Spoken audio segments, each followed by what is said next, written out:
आरक्षण उपवर्गीकरण मोर्चाला मोठा प्रतिसाद. फडणवीस यांचा राजीनामा नको असेल तर होश में आओ असा इशारा आनंदराज आंबेडकर यांचा इशारा. हिवाळी अधिवेशनानंतर विधानसभेला घेराव घालणार आंबेडकर. आरक्षण उपवर्गीकरण विरोधात आज नांदेडमध्ये महामोर्चा काढण्यात आला. रिपब्लिकन सेनेचे अध्यक्ष आनंदराज आंबेडकर यांच्या नेतृत्वाखाली हा मोर्चा काढण्यात आला.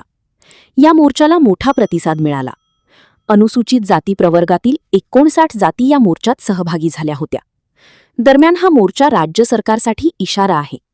फडणवीस यांचा राजीनामा नको असेल तर होश में आओ असा इशारा आनंदराज आंबेडकर यांनी दिला. आरक्षण उपवर्गीकरण विरोधात सातत्याने आंदोलन सुरू राहणार असून हिवाळी अधिवेशनानंतर विधानसभेला घेराव घालणार असल्याचे आनंदराज आंबेडकर म्हणाले. नांदेड येथे हा महाप्रचंड मोर्चा निघाला.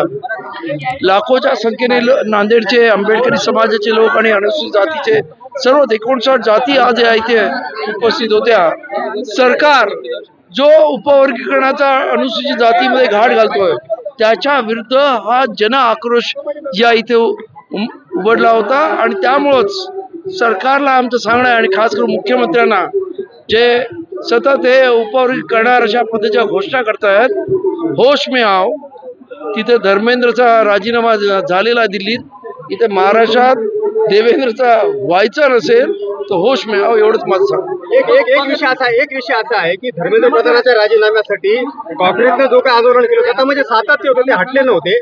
मराठा आरक्षणाच्या बाबतीत देखील असं घडलं की ते हटले नाही. मग असं सातत्यपूर्ण आंदोलन होणार आहे का? होय, सातत्यपूर्ण आंदोलन आहे. जवळजवळ 10 मोर्चे माझे आतापर्यंत झालेले आहेत. आता उद्या माझा पहिला मोर्चा आहे, परवा अंबेजोगाईला आहे, 13 संभाजीनगरला आहे. कंटिन्युअस जिल्हा आणि तालुकावार मोर्चे आहेत. विधानसभा म्हणजे हिवाळी अधिवेशन चालू होईपर्यंत हे मोर्चे चालू राहतील आणि त्यानंतर विधानसभेला आम्ही घेराव घालणार आहोत, जर ऐकलं नाही तर. धन्यवाद.